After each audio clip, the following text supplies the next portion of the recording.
la temática de hoy tiene que ver con esto, la misión y la defensa de la fe. Bien, vamos a ver entonces cómo nos acercamos a esta temática. Ahí sí, a ver.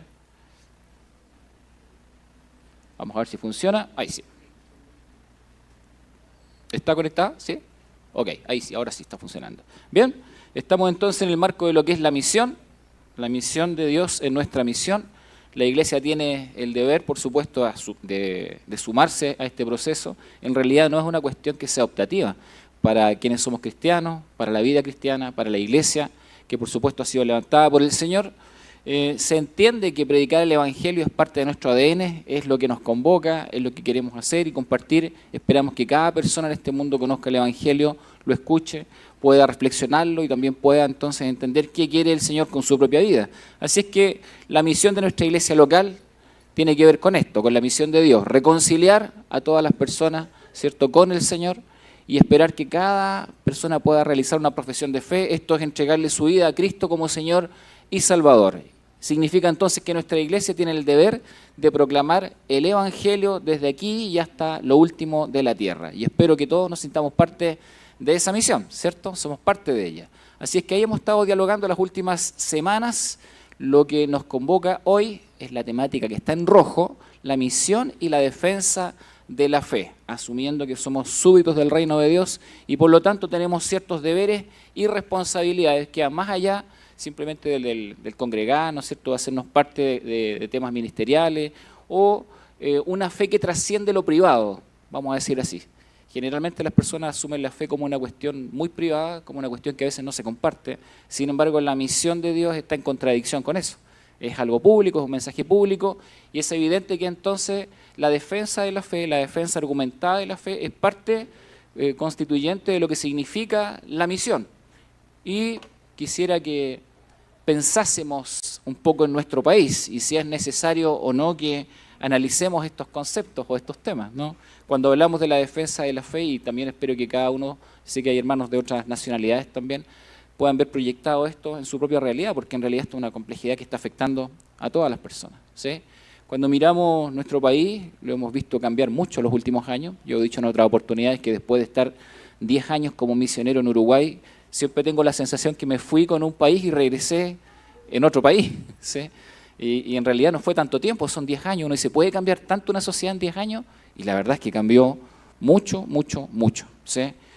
Una sociedad acostumbrada tal vez a buscar más el bien común, que era reconocida como solidaria. Uno ve a las personas hoy en día muy ensimismadas, ¿cierto?, muy tal vez abogando por lo suyo y evitando obviamente buscar el bien común.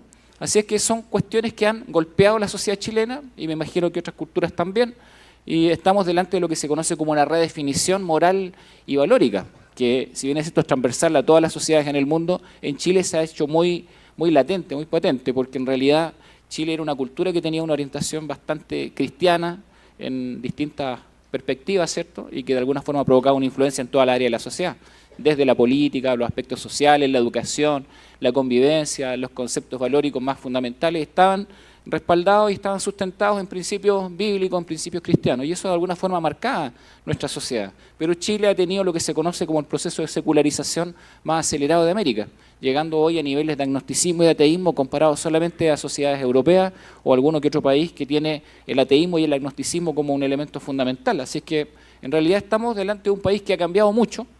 A algunos les parece bien, a una buena cantidad de personas les parece mal. En realidad, algunos piensan de que no hay ningún conflicto con este cambio cultural, porque parece que la sociedad que se está formando es la que muchos quieren. La verdad es que no sé si estamos tan de acuerdo con eso, ¿sí? Entonces, cuando vemos esta redefinición moral, tenemos que entender que estamos delante de una crisis, y es una crisis que está siendo analizada desde distintos lugares. Porque más allá si tienes convicciones cristianas o no las tienes, más allá de si crees en la palabra del Señor o no crees en ella, más allá de si crees en Dios o no crees en Él, el asunto es que todos necesitamos tener una sociedad en paz, todos queremos seguridad, todos queremos vivir, ¿cierto?, con un grado de tranquilidad, todos queremos que la sociedad camine en un sentido que permita que quienes son parte de ella se desarrollen apropiadamente. Así que cuando eso no está pasando, cuando eso no ocurre, entonces obviamente estamos delante de una crisis. Podrás abordarla de la perspectiva que sea, pero es inevitable pensar que estamos delante de una crisis y una crisis que se va profundizando. Conceptos que se han redefinido, por ejemplo el concepto de la familia, ¿cierto?, El concepto del matrimonio no es el mismo que hace algunos años atrás. El concepto del trabajo, ¿sí?, ha cambiado mucho. El tema de la corrupción, presente en todas las áreas de la sociedad, lamentablemente. ¿Sí? El tema del respeto al Estado de Derecho, que se ha perdido mucho en el país. El tema del respeto a la propiedad privada, que también es algo que se ha perdido en los últimos años. Las políticas públicas reñidas con los valores absolutos, también más representantes de una ideología de turno, más representantes de una línea ideológica, más que de los valores absolutos que deben regir la vida de los seres humanos. ¿Sí? O también, por ejemplo, la violencia como mediador de conflicto. Chile está extremadamente violento. Si no tome el metro a las 7 y tanto de la mañana, ¿quién lo ha hecho? ¿Sí? Qué increíble cómo está violenta la gente, ¿no? ¿Sí? No quieren que los toquen y ustedes comprenderán que los que andan en metro como yo también. Y no tocar a alguien es prácticamente imposible, no en cierto horario. Pero es una situación que refleja la decadencia de una sociedad que ha elegido la violencia como mediador de conflicto. Y no hablo de una violencia tal vez tan social y tan encarnizada como puede ocurrir en nuestras culturas, pero es una violencia presente aún en las relaciones interpersonales. Y eso está ocurriendo y está dañando nuestra sociedad. Entonces, el asunto es cómo estamos enfrentando nosotros el proclamar y vivir la verdad de Dios en medio de una cultura que ha derivado entonces lo que le acabo de mencionar. Bueno, alguien decía, cuando la verdad deja de ser un ideal y un absoluto y se convierte en solo otro inconveniente, o cuando la verdad es lo que cualquiera quiere que sea debido a algo que es más importante para ellos, el desastre está a la vuelta de la esquina. Eso quiere decir que cuando la verdad se relativiza y pierde su sustento, entonces el desastre está a la vuelta de la esquina. Y no tiene que ver ni siquiera con ser cristiano o no serlo, sino que tiene que ver con no reconocer cuestiones fundamentales que deben ser lo que nos rija como sociedad. Orwell, un periodista británico, decía: cuanto más se desvíe una sociedad de la verdad, más odiará a aquellos que la proclaman. ¿Sí? ¿Sí? Efectivamente. Y ese es el conflicto que tenemos hoy. Porque como cristianos tenemos un deber que nos trasciende, que va más allá incluso de nuestras perspectivas personales. Nosotros reconocemos un Señor, una fe, un bautismo, una palabra de Dios que está por sobre todos nosotros y que por lo tanto entendemos que nos rige a todos la verdad de Dios, no la verdad relativista del ser humano. Y en la medida que nosotros aprendemos a reconocer la verdad de Dios como el fundamento, entonces tenemos siempre una sociedad cohesionada y que tiende al desarrollo de todas sus partes.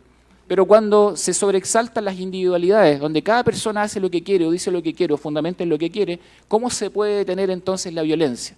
¿Cómo se puede detener entonces, cierto, la búsqueda de cuestiones meramente relativistas? Entonces, llego al pasaje que quiero leer. Ellos se están sentando acá porque faltaron asientos, entonces toman esta actitud tan humilde de parte de ellos. Miren la cara de humilde de los hermanos. A ver, miren la cara de Marcelo ahí. Excelente, Marcelo. Qué bien. ¿Ah? Bien. Un hombre de la PDI bien dispuesto ahí, ¿ven? Muy bien, excelente.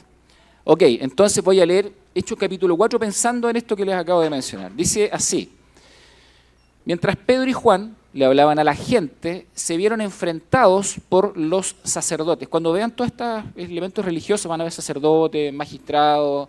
Tienen que pensar que en aquel tiempo funcionaba casi como una cúpula común. Lo social, lo político, lo religioso era todo uno. Entonces las personas eran autoridades tanto religiosas como políticas, así que son representantes de alguna forma de los poderes que vivimos en medio de nuestra sociedad, ¿ya? Así que es un reflejo muy, muy cercano a lo que vivimos hoy. Ellos son enfrentados, dice, el capitán de la guardia del templo y algunos de los saduceos. Estos líderes estaban sumamente molestos porque Pedro y Juan enseñaban a la gente que hay resurrección de los muertos por medio de Jesús. Los arrestaron y como ya era de noche, los metieron en la cárcel hasta la mañana siguiente. Pero muchos de los que habían oído el mensaje lo creyeron. Así que el número de hombres creyentes ascendió a un total aproximado de 5.000. Al día siguiente, el concilio, integrado por todos los gobernantes, ancianos y maestros de la ley religiosa, se reunió en Jerusalén.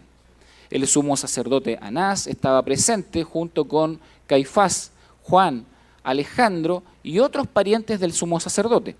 Hicieron entrar a los dos discípulos, Pedro y Juan, ¿cierto? Y les preguntaron: ¿con qué poder o en nombre de quién han hecho todo esto? Una confrontación, ustedes comprenderán, tremendamente seria y agresiva.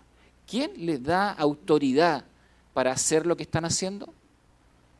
Entonces Pedro, lleno del Espíritu Santo, esa es una frase que van a encontrar muy seguido en el texto de los Hechos, les dijo: gobernantes y ancianos de nuestro pueblo, ¿nos interrogan hoy por haber hecho una buena obra a un lisiado? Se había sanado a un hombre cojo de nacimiento, ¿cierto? ¿Quieren saber cómo fue sanado? Déjenme decirles claramente, tanto a ustedes como a todo el pueblo de Israel, que fue sanado por el poderoso nombre de Jesucristo de Nazaret. El hombre a quien ustedes crucificaron, pero a quien Dios levantó de los muertos. Pues es Jesús a quien se refieren las Escrituras cuando dicen: la piedra que ustedes, los constructores, rechazaron, ahora se ha convertido en la piedra principal. En ningún otro hay salvación. Dios no ha dado ningún otro nombre bajo el cielo mediante el cual podamos ser salvos. ¿Bien? Oremos y seguimos con la reflexión. Señor amado, estamos en tu presencia y te pedimos humildemente que tú nos guíes al continuar en esta reflexión, que tu Espíritu Santo nos hable, que tu Espíritu Santo nos oriente, que tu Espíritu Santo, Señor amado, hable personalmente a nuestra vida. Guíanos en el estudio de tu palabra y que tengamos un tiempo de mucha bendición espiritual. Gracias, Señor. En el nombre de Jesús, amén. Ahí está, ¿ven? Y en realidad ellos se encuentran frente a los magistrados, frente a los gobernantes, frente a la policía de su tiempo. En realidad están todos los poderes representados. Es una imagen muy dinámica de lo que significa de que la fe sea confrontada. Finalmente, ellos están con absoluta convicción hablando del nombre de Jesús, hablando entonces del poder del nombre de Jesús. Han sanado a una persona, ¿cierto?, que era cojo de nacimiento. Es una prueba que nadie puede negar. La gente indagó y se dieron cuenta que era una persona que llevaba ahí mucho tiempo, todo el mundo lo conocía. No fue cualquier persona la que fue sanada, era una persona que todo el mundo conocía porque estaba en la puerta del templo, en uno de los accesos. Así que todos sabían que era alguien que estaba enfermo de toda una vida. Negar la sanidad de ese hombre era algo absolutamente imposible. Entonces, los apóstoles están confrontados frente a esta pregunta, ¿cierto?, en nombre de quién hicieron esto, o por qué están haciendo esto, o cuál es la autoridad que de alguna forma les permite realizar esto. Ellos tienen que responder. Es una pregunta de la sociedad y es una pregunta de la cultura y es una pregunta desde los poderes políticos y sociales. ¿Por qué ustedes hacen esto? ¿Por qué viven así? ¿Por qué hicieron lo que hicieron? ¿Quién los autorizó? ¿Quién les da la autoridad? No podían negar el hecho, pero sí podían comenzar a cuestionar sus motivaciones. Entonces la presión, ¿cierto?, sobre ellos necesita ser respondida. Y de alguna forma ellos como cristianos y como iglesia tienen que responder, están obligados a responder. Y frente a esto habían, por supuesto, antecedentes. Ambos tenían antecedentes, tanto Pedro como Juan, que son los que están siendo confrontados. ¿Sí? Cuando uno mira el antecedente en el Evangelio de Mateo, ahí está Pedro y también está Juan junto con el resto de los apóstoles. Jesús ya les había advertido que tenían que aprender a generar respuesta cuando surgiera la grande interrogante. De hecho, las primeras interrogantes no vinieron de las autoridades, vinieron de Jesús. Y Jesús les dice: ¿quién dice la gente que es el Hijo del Hombre? ¿Cierto? Como una pregunta. ¿Quién dicen ellos que soy yo? Y después les pregunta: ¿y ustedes? ¿Quién dicen que soy? Si ustedes se dan cuenta, la primera confrontación viene de parte de Jesús, porque Jesús los prepara y los enseña, ¿cierto?, para que enfrenten los grandes desafíos frente a todas las autoridades políticas y sociales que puedan surgir. Y también en la explicación que Jesús le da a Nicodemo y que el apóstol Juan escribe, probablemente con una historia que le cuenta al mismo Jesús por la cercanía que tenían, y por eso Juan la transcribe, ¿cierto? Dice allí: pues Dios amó tanto al mundo que dio a su Hijo único para que todo el que crea en Él no se pierda, sino que tenga vida eterna. Y después dice: la luz de Dios llegó al mundo, Jesús. Pero la gente amó más la oscuridad que la luz, porque sus acciones eran malvadas. Todos los que hacen el mal odian la luz y se niegan a acercarse a ella porque temen que sus pecados queden al descubierto. Qué fuerte, ¿no? Esos son los antecedentes que tienen. Los antecedentes que tienen Pedro y que tienen Juan para poder responder también frente, ¿cierto?, a este poder político y social y religioso que trata de entonces mitigar o apagar o simplemente silenciar, sus convicciones. Ellos saben entonces que hay que responder.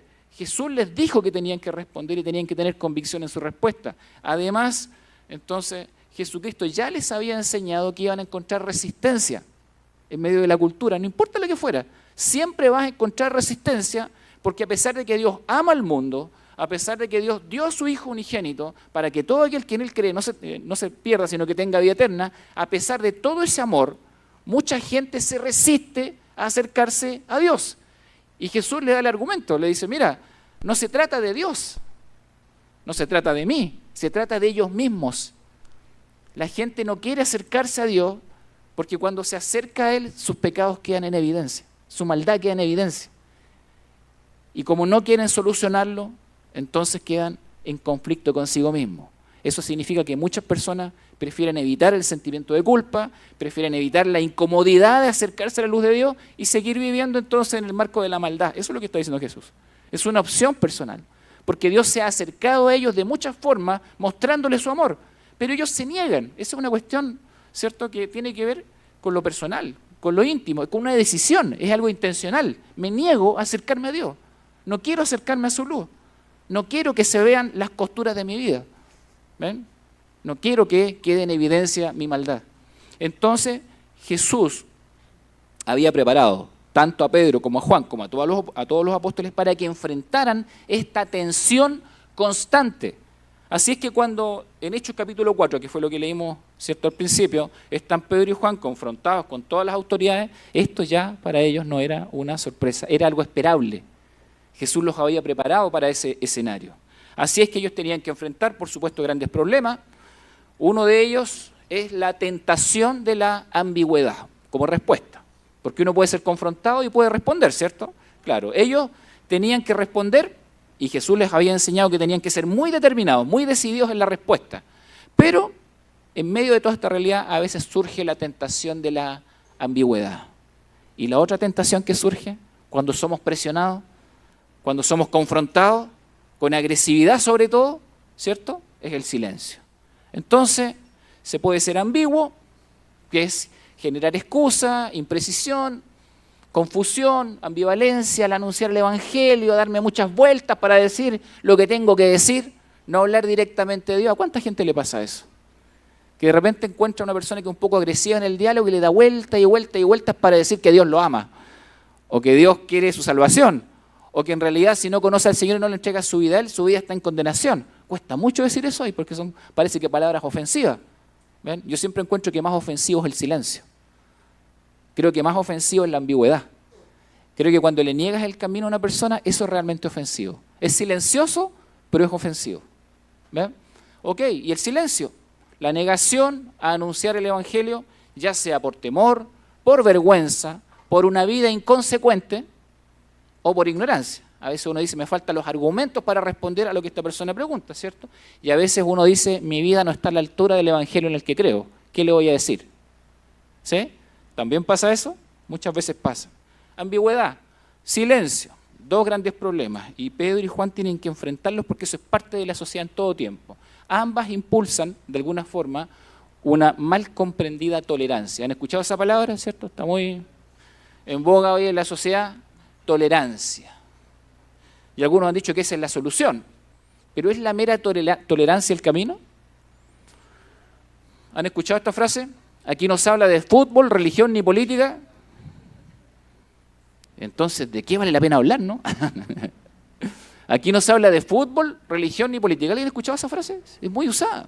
¿Saben ustedes que hay empresas que usan esa frase? En serio, lo usan con los empleados y le dicen, mire, aquí no se habla ni de fútbol, ni de religión, ni política. ¿Y cuál es el objetivo detrás de eso? ¿Evitar una confrontación? Todavía no encuentro ningún latinoamericano que se prive de hablar de fútbol, por ejemplo. No, es prácticamente imposible, ¿cierto? O de religión, o de política. En realidad son temas que están ahí. Bueno, ¿es posible algo así? ¿Son solamente estos temas los que provocan controversia? Yo creo que es una solución facilista sobre cosas que en realidad se pueden fácilmente dialogar. ¿Es la discusión un problema en sí mismo? Algunos optan por la ley del hielo. Eso no solamente se aplica en el matrimonio, también se aplica en lo social, ¿no? Ustedes se ríen, yo estoy diciendo cosas en serio, ¿no? Bien, La ley del hielo, claro, eso es parte, ¿cierto? Cuando no quiero hablar de algo relevante o quiero evitar una confrontación, bien. El no hablar no soluciona las cosas, sino que deja abierto el escenario para que todos aquellos que tienen motivos espurios, falsos o abiertamente malintencionados, impongan su voz sobre la gente buena.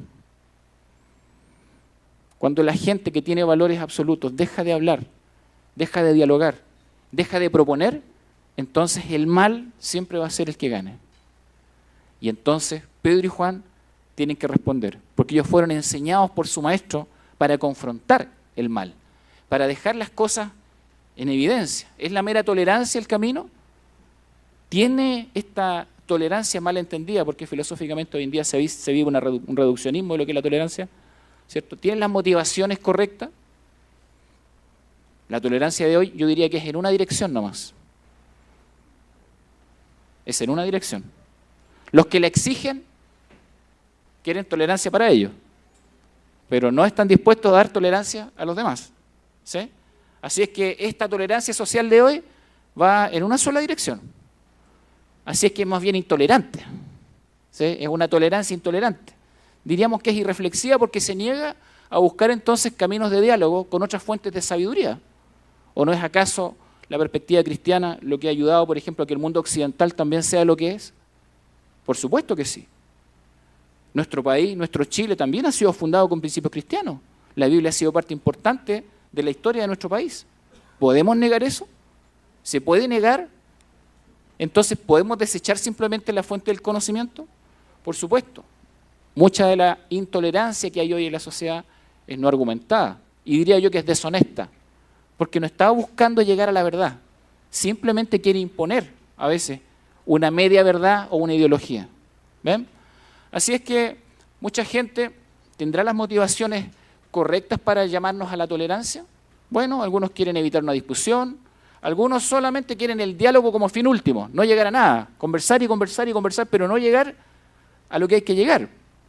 ¿Y uno puede realmente plantearse en un tipo de diálogo así, que no te lleve a nada? Con amabilidad como fin último. Esto lo decía un teólogo. Él decía, uno de los grandes problemas que tenemos hoy es la amabilidad. Pero no lo decía en un tono negativo, sino que él decía que a veces eso es como a lo que queremos llegar. Nos conformamos con ser amables, pero no con llegar, ¿cierto?, a las circunstancias que realmente provocan a veces la necesidad del diálogo o definir cuestiones concretas en la vida de las personas. Algunos se conforman solamente con ser amables, decía él. Y eso no puede ser el fin de las cosas. Hay que ir un poco más allá. Algunos se conforman simplemente con exponer un punto de vista. Algunos tienen también, como dije, objetivos espurios, ocultos, falsos. El horizonte de la sociedad se mueve en otra dirección. Incluso se ha transformado el uso del lenguaje. El objetivo es el silenciamiento o al menos forzar a la ambigüedad, promoviendo un pluralismo radical que deje tranquilo a todos, siempre ahí como al límite de la aceptación, pero sin llegar a definiciones concretas. ¿Ven? Eso es lo que nos está proponiendo la sociedad hoy. En el círculo social, en las amistades, en el ámbito académico, cada vez más gente pretende quedar bien, como decía un antiguo adagio, con Dios y con el diablo. ¿Sí? ¿Quieren quedar bien? Con todo. ¿Se puede vivir así realmente? Esto es inconsistente con la realidad, no se puede vivir así. Hay que tomar decisiones y hay que definir. Pedro y Juan lo saben, los están presionando y ellos no pueden quedar bien con los magistrados y con Dios. No pueden quedar bien, ¿cierto?, con los líderes políticos y con su Señor Jesucristo. Hay que tomar una definición. Entonces, ¿es esto sostenible? A veces la contraparte valórica que nos promueve la sociedad vive con el silenciamiento y la marginación que le exige al sector de la sociedad que busca sostener valores absolutos comunes. En realidad, los presiona, ¿cierto? Así es que la sociedad de hoy, decía un autor, parece que vive el síndrome de Estocolmo social. Varios saben lo que es el síndrome de Estocolmo, ¿cierto? ¿Sí? Esto es como de enamorarse del opresor, ¿sí? Y aceptarlo finalmente como parte de la vida. Entonces alguien dice, bueno, parece que estamos viviendo un síndrome de Estocolmo social, donde se aceptan las imposiciones como si fuese la expresión de una aparente libertad, pero simplemente es esclavitud, donde todo se vuelve aceptable. La presión, para que todo se vuelva aceptable. Cosas concretas, para no ser ambiguo y no ser silencioso. El aborto, parece que tiene que ser aceptable, la eutanasia, la unión entre personas del mismo sexo, el concubinato como reemplazo del matrimonio, la exaltación de los derechos de los que infringen la ley, la corrupción que se empodera de los espacios de servicio público, la legalización de drogas que provocan daños cognitivos, que entorpecen los pensamientos y adormecen la conciencia. Tengo la obligación de no ser silencioso y no ser ambiguo, por lo que estoy explicando, ¿cierto? Entonces, la sociedad de hoy está compleja. Vivimos tiempos violentos donde la intolerancia se disfraza de tolerancia, ¿sí? Si dices que una mascota no es lo mismo que un hijo, eres un insensible. Si no mencionas a todas las minorías, eres racista o supremacista en el cambio de lenguaje en la sociedad. Si no eres inclusivo en el lenguaje, entonces eres discriminador. Si hablas de las obvias diferencias en los roles entre un hombre y una mujer, entonces eres misógino. Si afirmas que el matrimonio debe ser entre un hombre y una mujer, entonces eres homófobo. Si hablas de Dios, entonces eres retrógrado. Si hablas desde la Biblia, entonces eres un ignorante. Si hablas asumiendo valores absolutos que rigen a toda persona en todo el mundo, entonces te tratan de mente estrecha. Si expresas tus convicciones valóricas con determinación y argumento, entonces lo más simple que pueden decirte es que tienes un discurso controvertido. ¿Sí? ¿Han escuchado alguna de esas frases?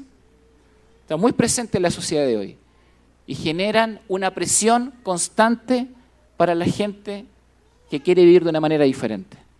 ¿Podemos simplemente aceptar este sistema de pensamiento? ¿Controvertido con qué? ¿Con el mal? El concepto de la verdad. Algunos dicen que solamente es epistemología nomás, ¿sí? Solamente la definición, solamente una proposición. Ahí está la palabra en griego, la verdad de Dios. Significa sin ocultar, algo que está latente o que es evidente. Pero la verdad tiene al menos dos grandes elementos. La enunciación, ¿cierto? Enunciarla, la proposición y por supuesto probarla. No es solamente la proposición, sino que hay que probarlo con los hechos. Bueno, depende cómo usted responda, puede ser entonces alguien que representa al dogmatismo, al escepticismo, al criticismo o al relativismo. Depende cómo entienda la verdad y cómo entienda las pruebas frente a las proposiciones. Algunos dicen que solamente son las definiciones de las personas, que ni siquiera se necesitan hechos, dicen hoy en día. Solamente lo que tú definas como verdad. Pero ahí están, piensen ustedes, Pedro y Juan. ¿Son solamente definiciones personales? ¿Es solamente lo que cada persona quiera decir en cualquier momento? ¿Es solamente la interpretación de cada uno? ¿O esto tiene algo mucho más profundo y más complejo? ¿Bien? Y respecto entonces de la verdad de Dios, nuestra respuesta va a definir muchas cosas. Si la niegas, por ejemplo, la verdad respecto de la existencia de Dios, si la niegas, eres ateo. Si no la puedes negar y afirmar, entonces eres agnóstico. Si dices que existe, pero te niegas a proveer pruebas, entonces eres un dogmático. Si dices que cada quien piense como quiera, entonces eres un subjetivista. Si dices que todos los caminos llevan a Dios, o que Dios es el mismo en todo sistema de creencias, entonces eres un sincrético inclusivista. Suena casi como un insulto, ¿sabes? ¿Sí? Si dices que todas las creencias tienen igual valor, pues ninguna tiene la verdad, entonces eres un pluralista. ¿Cómo nos relacionamos con la verdad?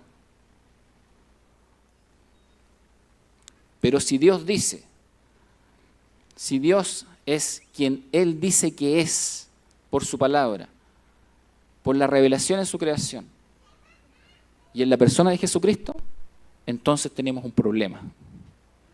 Porque entonces la verdad y la base moral y nuestro sistema ético no depende simplemente de lo que cada uno piense, haga o diga, sino que depende de Dios y de su palabra, sino que dependen de Él y de nuestro Señor Jesucristo, como referencia única y absoluta para que toda persona pueda conducirse y vivir efectivamente bien y construir una vida buena en todo sentido. Miren, ahí están los discípulos, tienen que responder. Los miembros del concilio quedaron asombrados cuando vieron el valor de Pedro y de Juan.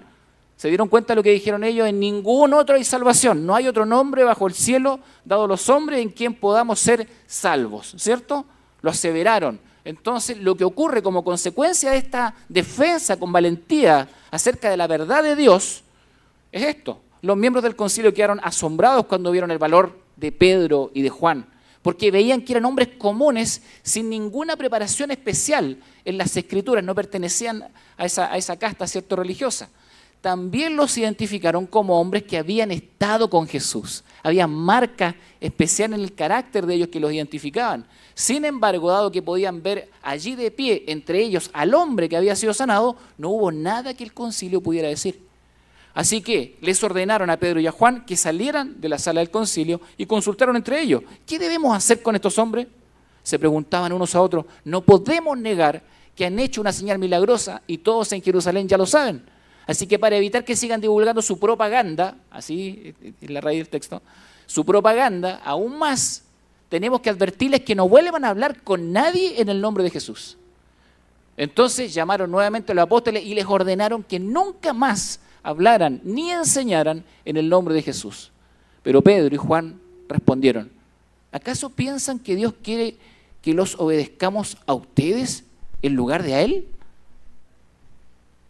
Nosotros no podemos dejar de hablar acerca de todo lo que hemos visto y oído.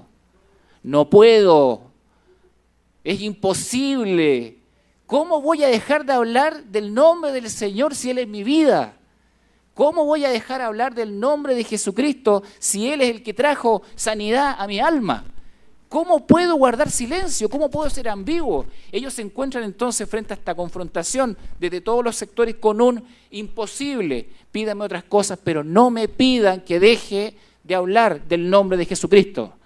No me pidan que deje de hablar de la sanidad que solamente Él puede proveer en el corazón del ser humano. No podemos, dice, nosotros no podemos.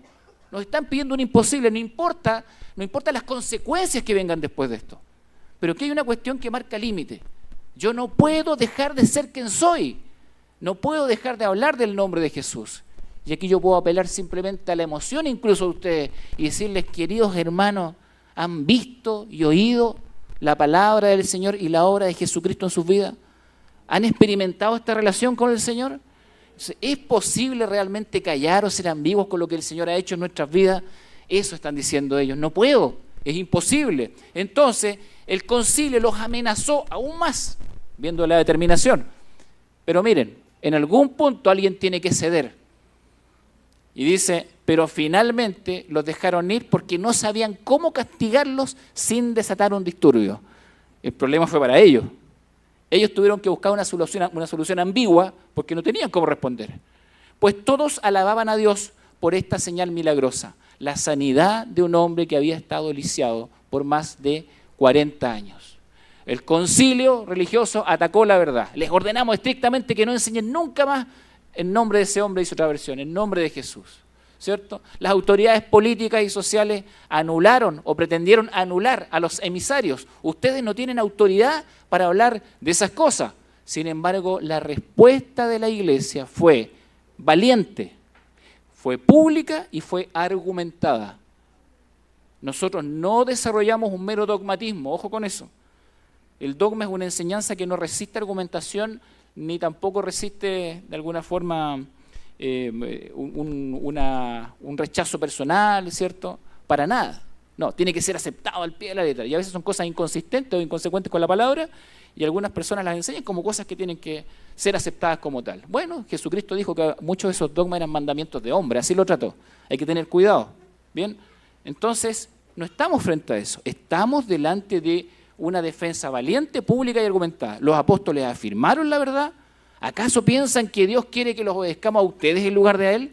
No, la autoridad de Dios está primero, dicen ellos. Y más adelante en el capítulo 5 de Hechos van a decir, es necesario obedecer a Dios antes que a los hombres. La iglesia va a anunciar la verdad. Nosotros no podemos dejar de hablar acerca de todo lo que hemos visto y oído. Y finalmente, cuando dice, cada creyente anuncia la verdad, acá toma una referencia, la señal milagrosa, que es la sanidad de un hombre que estaba ahí como evidencia pública de lo que el Señor Jesucristo es capaz de hacer en la vida de alguien. En ese caso y en ese contexto estamos hablando de la sanidad a un cojo de nacimiento. Pero ¿saben qué es lo maravilloso de esta historia? Que eso simplemente es una ilustración. Porque cada uno de nosotros es justamente ese cojo de nacimiento que fue sanado por el Señor. Cada uno de nosotros es el testigo fiel del Señor allí delante del concilio. Sí, nosotros éramos los cojos de nacimiento. Ahí está este hombre representándonos a cada uno de nosotros. Y ahí está, ¿cierto?, de pie frente al tribunal, con la incapacidad de negar lo que el Señor ha hecho en su vida. Y entonces el apóstol Pedro y el apóstol Juan le dicen a la iglesia, simplemente no podemos dejar de decir todo lo que hemos visto y todo lo que hemos oído. Queridos hermanos, nuestra sociedad, miren, yo amo Chile y amo ser chileno. ¿Le pasa lo mismo a usted? ¿Sí? Cada uno de ustedes en su cultura, aquí hay hermanos de Ecuador, de México, de Venezuela. Miren, más allá de las dificultades que tengan nuestros países, nosotros amamos nuestros países. Eso yo creo que ninguno tiene la menor duda. Y cuando uno vive fuera del país extraña muchas cosas de su patria. Se adapta a la cultura, todo lo que ustedes quieran. Uno se adapta porque tiene que vivir, ¿no? Se adapta, pero siempre va a extrañar algo. Yo creo que el Señor nos envió una cultura determinada como parte de su voluntad. Y si te hizo venezolano, lo hizo por algo. Colombiano, por algo. Ecuatoriano, por algo. Chileno, nosotros somos chilenos por voluntad de Dios. Y amamos nuestro país. Pero tampoco, y eso es muy sabio, tenemos que desconocer que tenemos problemas y tenemos que enfrentarlos. Como iglesia, que el Señor nos ayude a nunca dejar de hablar acerca de todo lo que hemos visto y oído de parte del Señor en nuestras vidas.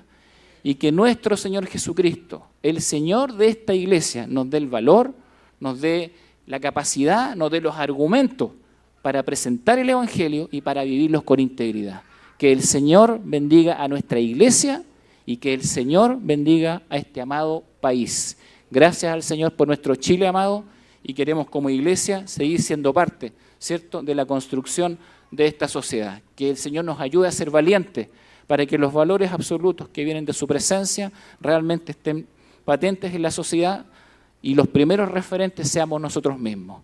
Todos estos cojos de nacimiento que han sido sanados por la mano milagrosa de nuestro Señor y Salvador Jesucristo. Amén. Vamos a orar y dar gracias al Señor.